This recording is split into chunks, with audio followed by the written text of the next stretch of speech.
నాగర్ కర్నూలు జిల్లాలో నకిలీ డీఏపీ ఎరువులు, మొక్కజొన్న కొనుగోలు అక్రమాలు, గన్నీ బ్యాగుల కొరత మరియు కృష్ణా జిల్లాల నీటి కేటాయింపులపై బీఆర్ఎస్ పార్టీ ఆధ్వర్యంలో నిర్వహించిన ప్రెస్ మీట్లో మాజీ ఎమ్మెల్యే మరి జనార్దన్ రెడ్డి ప్రభుత్వ తీరుపై తీవ్ర స్థాయిలో మండిపడ్డారు. రైతులను మోసం చేస్తున్న దళారులు, స్థానిక ఎమ్మెల్యే అనుచరులపై వెంటనే చర్యలు తీసుకోవాలని డిమాండ్ చేశారు. లేదంటే కలెక్టరేట్ ఎదుట వంటవార్పుతో పెద్ద ఎత్తున ఆందోళన చేపడతామని హెచ్చరించారు.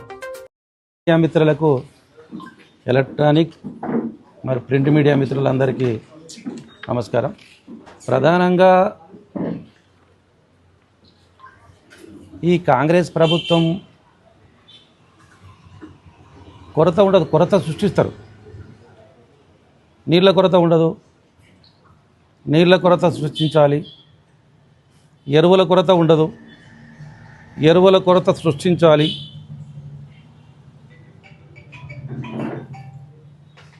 వీళ్ళు కాంగ్రెస్ పార్టీ మేనిఫెస్టో ఇది. కొరత సృష్టించాలి, కాంగ్రెస్ పార్టీకి సంబంధించిన ఎమ్మెల్యేలు కానీ నాయకులు కానీ లబ్ధి పొందాలి. ఇది వాళ్ళ నైజం.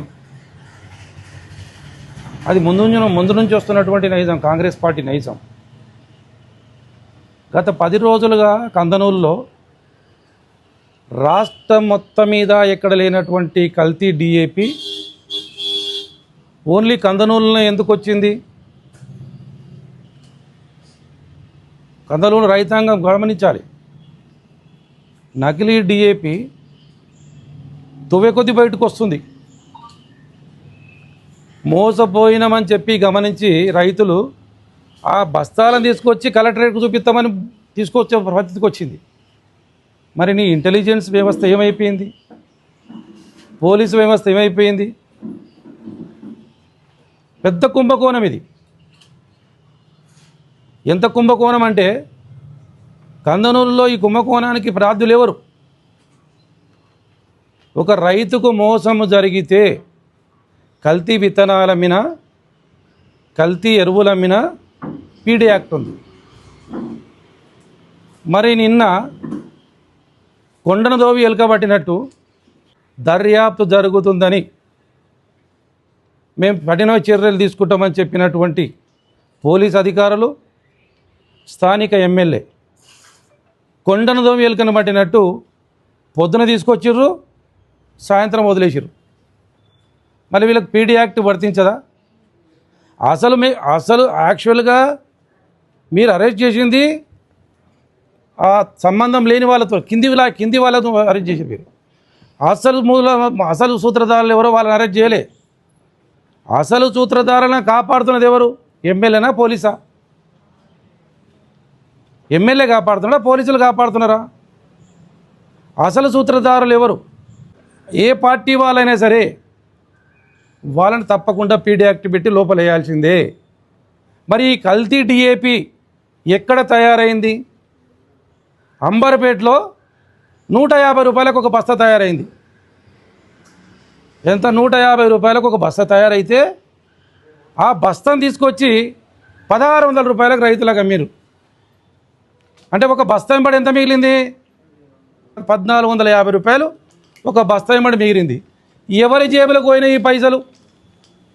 పోలీసుల జేబులకు పోయినవా, ఎమ్మెల్యే జేబులకు పోయినవా, కాంగ్రెస్ పార్టీ నాయకుల జేబులకు పోయినవా తేలాలి.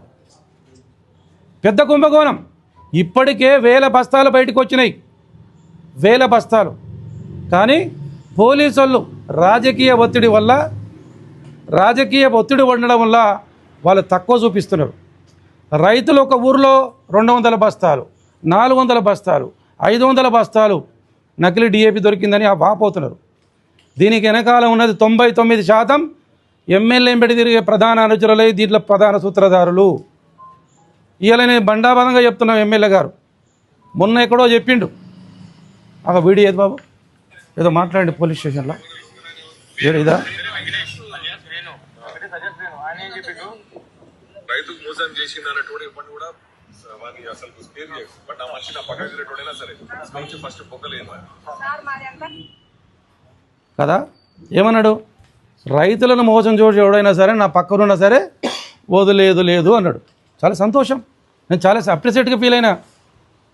ఎమ్మెల్యే గారు ఇంత గొప్పగా ప్రకటన చేసినారు కదా, వాళ్ళందరినీ పీడీ యాక్ట్ పెడతాం. మరి ఇప్పుడు ఇలా నీ పక్కన తిరగటోళ్ళే కదా డిఏపీ నకిలీ చేశారు, మరి ఎందుకు పీడీ యాక్ట్ పెడతలేవు? ఎందుకు వాళ్ళని అరెస్ట్ చేస్తలేరు? దేని కొరకు? ఇప్పుడు బొక్కలు వేయాల్సిన వాళ్ళు ఎక్కడున్నారు? బొక్కలు వేస్తున్న వాళ్ళు ఎక్కడున్నారు? ఆయన పక్కనే ఉన్నారు, పొద్దున్న లేస్తే ఆయన పక్కనే ఫోటో దిగుతున్నారు. మరి నువ్వు గజనివా? నీకు మతి మార్పు ఉందా? నీ పక్కన ఇవ్వడం ఉన్నది గెలయట్లేదా ఎమ్మెల్యే గారు? ఏం చేస్తున్నావు? చెప్పేది ఒకటి, చేసేది ఒకటి. మీరు చెప్పేది, మీరు నైజం, మీరు దొరలు, దేశ్ముఖ్ దొరవు. నువ్వు బయట చెప్తావు ఒకటి, నువ్వు లోపల ఒక రకం ఉంటుంది, బయట ఒక రకం ఉంటావు. నువ్వు చెప్పేది ఒకటి, చేసేది ఒకటిగా నువ్వు కాపాడుతావు.